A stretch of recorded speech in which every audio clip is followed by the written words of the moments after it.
saestuna urang kedah mangeran kanu ngawasa diri urang. Lamun urang kedah mangeran kanu ngawasa diri urang, wayahna eta diri ulah dikawasa ku bangsa deungeun.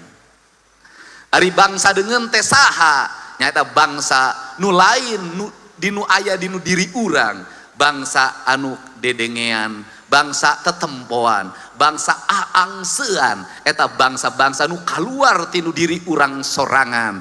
Upami urang hayang bersihan diri supaya eta bangsa deungeun teu aya dinu rasa jeung cinta urang kedah mulang kasarakan pangbalikan alam padang poe panjang nagara tunjung sampurna nyaeta alam kasampurnaan, alam kalanggengan. Ari alam kalanggengan teh alam bihari, alam kiwari jeung alam poe isuk. Aya dina diri aya jisim kuring, aya jiri aya diri, aya isim, aya kuring, supaya ya kuring na tetep hirup eta hate jajantung ulah lepas ti la ilaha illallah.